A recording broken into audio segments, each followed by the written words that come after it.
Coming up on today's wrestling news, a WWE star's injury could be career-ending. TNA invades NXT. A backstage update on WWE Morale as booking criticism increases. And TNA launches investigation into Masha Slamovich abuse allegations. I'm Adam Wilborn. I'm Michael Hamflett. And this is the news. Not really a laugh a minute, this news today. Some really difficult stories to get through. Really disappointing one to start with. Regarding Piper Niven, we talked the other day about her injury that seemingly came out of nowhere, but was the explanation as to why she's been off telly recently. No real word as to what the injury even was, but now the updates have not been good.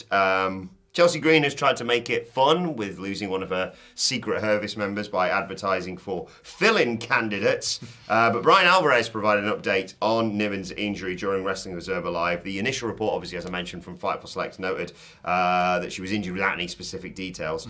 Alvarez said this could be career-ending, adding that her injury is serious. No other details of the nature of the injury or a timetable for a possible in-ring return. She last worked August 22nd, on SmackDown against Charlotte Flair.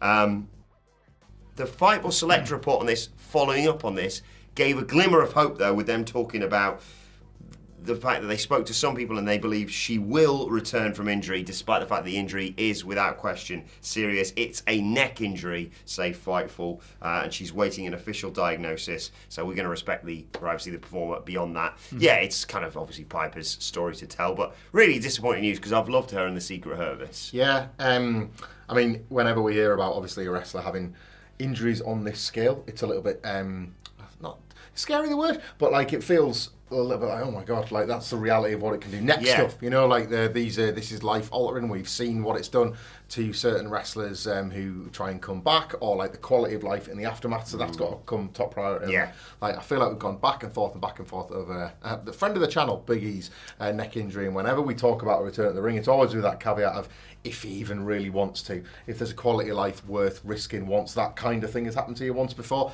and maybe Piper Niven is experiencing that now. There wasn't really a standout moment that you were like, oh, no, that doesn't look good either, which is even more concerning. But you never know what's going on, obviously, in wrestlers' lives. But it is, a reminder that in a week it could all be over, which is devastating. I think, it's a reality check sometimes, isn't it, as well? We talk about this all the time. You do forget, because you'll see an injury that looks really severe or looks really awful. You also forget about the wear and tear and the grind and the damage they're doing. Pretty basically every time they fall down for it. And do you know what I mean? Like every single time there's a bump, there's a potential risk of something. And even if that's just by kind of erosion or the kind of like the body just very, like breaking down Death by a Thousand Cuts style. It's like Liv more, it's not the same. Obviously, Liv is recovering from hers and will be back eventually. But, you know, Liv's injury wasn't, some insane jump off the top rope. Was it like a drop toe hold? And she just... Yeah. That's often how we see these things happen. But yes, all the very best to Piper Niven in her recovery, and whenever we kind of get more information as the likes of Fightful do their reporting, we'll aggregate it here as usual. Yeah, concerning stuff from Brian Alvarez and then slightly reassuring update from Fightful, but great reporting as always. Quick reminder, we've got a brilliant deal going on with NordVPN right now, by the way, 76% off and 3 months free. The link is in the description. It is fantastic. If you're an international viewer watching us and thinking, I'd love to know what Coronation Yeet looks like here in the UK, or what was the other one you came up with yesterday? It is now, hasn't been on TV for 30, 40 years, Crossroads. Very good. Emmerdale Torborg, the Kiss Demon. Roman Away. I really like that one. It's a good one. There's more as well. Or, if you're here in the UK and you think, oh God, I'd love to pretend I was in a different country to watch things on the internet. Yeah. Whatever that might be. NordVPN. Loads of websites now, after your age. You were telling me. NordVPN is the perfect, that's why I've got it. That's where... You were saying you keep running into this problem. Yeah, you said you click every single link on your search and all of them are asking for your age. Yeah. Like you're going on like page 2, 3, 4, 5 of Google, and at this point every website... Come on, what are we doing here? Quick. NordVPN, if you want to just pretend you're in Bulgaria or whatever.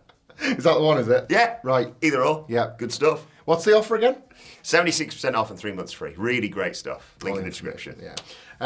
We'll switch gears if you obviously want to use NordVPN to watch NXT. Yes, you please. might have seen the huge angle that took place on last night's show. A full review will be coming on the WhatCulture Wrestling podcast YouTube channel later on today. It's going to be grumpy from two of us. I think so. Guess which two?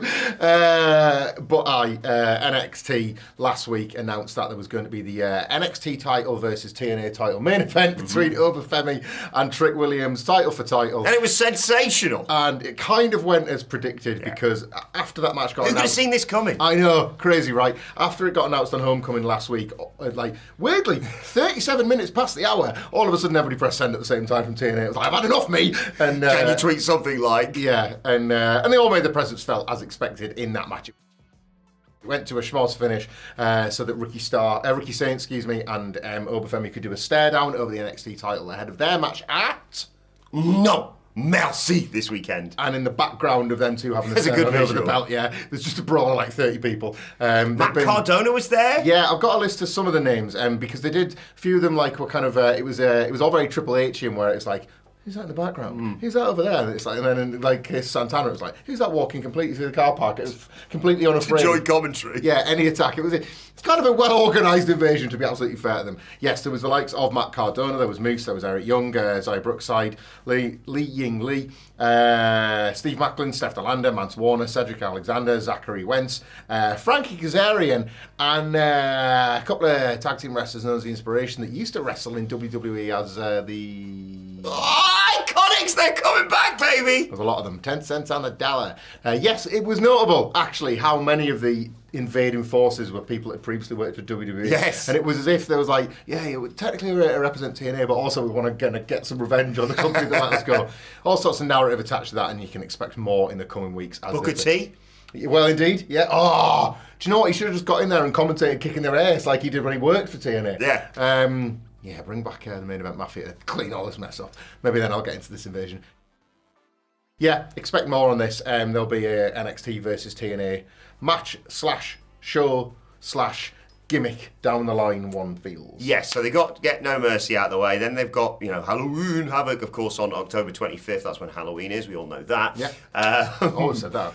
But you and I and Sid have kind of worked out that with AEW counter-programming WWE Disgusting. in a despicable move. Sid was raging about in a it. few weeks. They're coming to Tuesday nights, and yeah, this is probably related to that, right? Yeah, well, I mean, so we've got Ramoba the 25th of October. Yes. That's Halloween Havoc. But yeah, the title Tuesday, we've speculated, we don't know this, but title Tuesday when AEW has to run one Tuesday a year. It's really weird. Like, all of a sudden, like, Cody Rhodes is like, can I go to NXT? John Cena's like, can I go to NXT? Like, short of Stone Cold Steve Austin, everybody's just busting to go to NXT. The dead man's always on it, so that's... Yeah, he's always there now at this point. Can't bored of him, if anything. Like, one Tuesday a year, for some reason, like, loads of mad stuff happens on NXT. I think it's like 3 weeks, 2-3 weeks time, could maybe. be that one. We will see, I guess. Yeah, it's definitely going to be that one. But yeah, I really enjoyed this. The other Dudleys, less so. Yeah. Trash. But so I thought, you know what? Let's get a fair gauge of this. Check out the poll on WhatCulture Wrestling. 79% positive. So it looks like you two are grumpy bastards. Yeah. I guess we are. Same rating that All Out got on our votes, and a higher rating than Raw got last night or the other night. A higher rating than Raw? Hey, don't shoot the messenger, mate. I'm just reflecting the public's opinion. Right, well, I'm angry with the public opinion. Have better opinions. Just enjoy it, man. Hey? Just... It's not that serious, pal. Cody Rhodes and Seth Rollins' promo was better than every single moment of NXT last night. You ever seen a lights out match before, mate? Get a VPN and vote again for Raw. Rig it. Bulgarian me thinks this show's so... Bulgarian me was distracted by something on another tab. So morale at the WhatCulture office, a bit of a mixed bag, clearly. But what about... It's a Wednesday morning thing. That's what it is. Yeah. Thursday morning, fairly definitive. What's going on with WWE morale, though? If it was me, on the slide, but I'm assuming that's not the case. No, kind of right. So obviously, Sean Ross Sapp does a Fightful Q&A, responding to questions that he's been sent. And someone said, "I haven't checked in a while, but I'd like to check in on the morale amongst WWE talent." This was a sort of staple story for us around sort of 2019. It was just like, yeah, everything sucks, and everyone's really saying daily morale check. This obviously hasn't been the best PR year for WWE. One of my main concerns is always the morale of the wrestlers, which is true and correct. And Sean wrote, "It isn't over the moon, everything is lovely in the way things used to be, but it's not bad. There are certainly more criticisms of creative and particular decisions, and the fact that they have to field questions from people like me over some unsavoury decisions, business practices and lawsuits. There was certainly a honeymoon period a couple of times, but that isn't there anymore. But I also don't get anyone messaging me about how miserable they are, which was a common thing from 2017 to 2022. And you could probably, I think that's Sean being modest, you could probably stretch that back quite a few more years on top of that one." Yeah. So, not as good as it used to be, but also not terrible, which is good to hear, because you don't want to hear about people not wanting to come into work. Yeah, that feels exactly in line with where the creative is. Yes. That's fair, isn't it? Like, not as horrendous as it used to be, but equally not as good either. Yeah. There's still, glimmers of hope in amongst all this. It's not completely like, well... The big tell, I mean, if you're a wrestler, and you, understandably, like, journalists are permitted to ask questions and do their job. We are. And if a new strain of questioning involves something around, I don't know, like... the Saudi Arabia WrestleMania or Brock Lesnar's return or something, like, that wasn't a text I wanted to have to carefully think about my response to today, when it was something that was presumably out of 99% of the talent's hands. Yeah. How do you feel about this? Well, I don't really want to say, because I want to get me in hot water. It's like there's 99% of the talent probably won't have much to say of that, other than to kind of, like, I don't know, espouse platitudes just to keep their employees sweet and whatever. Elsewhere, like the big, speaking strictly about the creative and not the ethics and the morals of the company and stuff like that, like, I would say a big red flag for me about WrestlePalooza and the lack of quality that I perceived WrestlePalooza, and I sense that most people did as well. That's fair. Was like the report that came out about, like, how the Brock Lesnar John Cena finish was a day of thing. How true this was exactly, but Drew and Cody campaigning for potential finishes in which, like, Drew won the title for the Randy Orton thing, and then them kind of being like, we don't know. It's not exactly, like, befitting of the company that planned and thought. No. Like, how is that a conversation? Does that mean that you're not quite sure when Cody's going to lose the belt? And if not, why not? Like, this was the sort of stuff that, like, for the longest time, felt like it was earmarked for there. And yes, you can change a thing if somebody gets hot or whatever, but this was not a case of that. No. You should have a fairly good idea of where you're going and how when it comes to, like, some of the biggest decisions on the show 24 hours before the event. Concerning echoes from 2017 to 2022, as Sean mentioned, with regards to these sort of last minute changes and the booking decisions being a little bit baffling to fans and wrestlers alike. I think it's fair to say, like, the Cody one's one thing, because I think, especially off the back of that Raw, you and I would have sat there and said, Cody does need to retain, because you want the match against Seth, and Drew versus Seth would have been, it'd have been fun, but it'd have been weird. But maybe you do some sort of, like, Randy involvement to still continue that story, because I think we're all invested in when that eventually feels happens. Like Cody's winter program, that doesn't the it? Brock one, though, was just really like, when it wasn't, it wasn't. It tried to be SummerSlam 2014, didn't it? Yeah. And it was just like the Timu version of it. And he comes in, hits a few finishers, wins. Everyone's not that surprised, but it was also a bit like, oh God, you know what that means. And I pointed out to you and sort of gave you the revelation of, you do know that means he's coming back for Survivor Series, right? Well, and it's a messaging thing, isn't it? Like, they're kind of saying with that, nothing really matters. So it doesn't matter particularly what Brock does, win, lose or draw, because he'll just appear at times. He's been advertised in the first WrestleMania post that did the round. Yeah. And John Cena and AJ Styles, in conjunction, I guess, with their followers on X, have booked the match for Crown Jewel. They're going to face each other. Triple H tried to get in at the last minute and say, well, you want it, I'll give you it. Well, I think they've kind of campaigned for the people, yeah.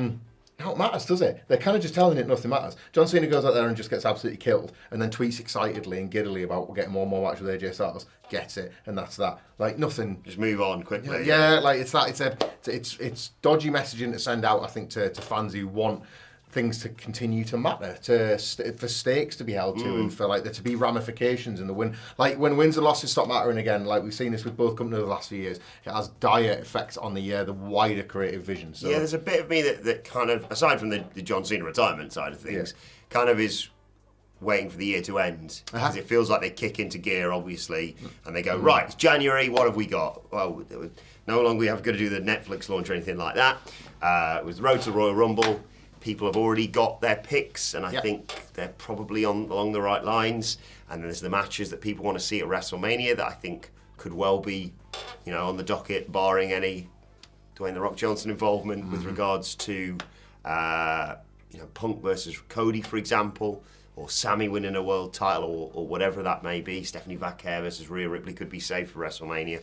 Right now, it just feels like they're just damaging not only the public perception, but the internal morale of WWE. Yeah, and unfortunately in pro wrestling, these things tend to only, like the snowball sort of tends to go a long way downhill before it actually melts, or somebody starts pushing it back up the other way. Let's get everyone together for Thanksgiving and sort all this out. Yeah, nice big turkey dinner. Why don't we have Thanksgiving in this country? I mean, we love American stuff anyway. Yeah, I would switch out Thanksgiving for several outside of Hershey's. Even then, I'll take it. Yeah, I'll make it work. But send us Hershey. We should nick. We've taken a lot of their stuff. Like Halloween was never really a big thing here, was it? I'd switch Thanksgiving for Halloween like that. Should we do a trade? Yeah, year? Remember the third Thursday of November. I think that's Thanksgiving. Sorry, America, if I've got that one wrong. I'm pretty sure it is anyway. Look, fourth story today comes with a content warning, a trigger warning. If discussion of allegations of abuse within relationships is something that you don't necessarily want to watch or listen to, feel free to end this video now, and we'll see you next time for the news, or at least skip ahead or whatever. Because we're going to talk about TNA launching an investigation into Masha Slamovich, their former Knockouts champion, and some quite serious abuse allegations that surfaced online yesterday. This is in part with the takedown on Sports Illustrated, which is where we are creating this from, but you might have seen it on social media at this point anyway. Yes, she was in a relationship with independent wrestler Akira. Real name Alexander Atkinson. Anna Kozina is Masha Slamovich's real name. They were in a relationship, and a friend of, this was going back to 2023 and 2024, and a friend of Akira's posted a series of screenshots last night, but also linked a Dropbox containing 114 screenshots of messages and images that basically document a period alleging quite serious abuse, physical and mental abuse within the relationship. There are pictures including damage to Akira's face and arms. There's things such as implements in the household that have been damaged as a result of fights, and who knows how that happened, and then just reams and reams and reams of text message discussion outlining the abuse, and lots of conversations that went on as Akira was obviously relating to their friend at the time during the worst of the relationship. TNA did give comment to Sports Illustrated with the takedown, asking for one, saying, "We take any allegations like this very seriously and have begun an internal investigation." They also reached out to Masha Slamovich. They haven't heard back as of press time, but they have noted that they will update their story and reporting if she comes forward with a comment. Akira took to Twitter/X yesterday with a long tweet. I won't read the whole thing again. I don't wish to sort of trigger some people, but Akira does mention that the friend did hold back 4 months because he'd said, don't post. A little quote says, "I would have never said anything. I still don't really want to. I didn't want to lash out in anger. I was angry, suicidal and depressive since the end of January. I'm not alive if she, the friend, didn't take my calls while caring for a sick grandfather, and I'm not alive if my roommate Wraith didn't laugh with me at stupid videos daily. I gave a lot with a little in return, had a lot of growing up to do," and it kind of just goes on to take responsibility for his own actions in a relationship that went wrong, but then say that this is all out there just so the truth can be out. And it's like I said, it's a long tweet. That's at the Akira way if you want to read more from Akira. It's at Death Samurai SZN. If you do want to obviously read more about the screenshots, again, kind of comes with the content warning. It's 114. There's a lot there, and kind of go easy, go wary if you kind of want to go looking at that a little bit further. But yeah, TNA doing their investigation. This one not good, not nice. Yeah, exactly. All protocols seemingly being covered, as with all these stories. We're not going to speculate any more on them. But it's worthy of mentioning, obviously. And should point out Masha Slamovich, who previously has been involved in the TNA NXT stuff Yeah. was not featured last night Yes. as well, so I don't know how related any of that is, but yeah, she was not present along with the rest of the TNA roster. Yeah, exactly. But yeah, horrible stuff to hear and see and read about and what have you. So yeah, just yeah, if you're in that sort of position, obviously as has been mentioned here, talk to someone about it, because man, it's hard reading that. Yeah. Anyway, let us know your thoughts on everything we discussed in the comments section below. Thanks for watching, and we'll see you soon.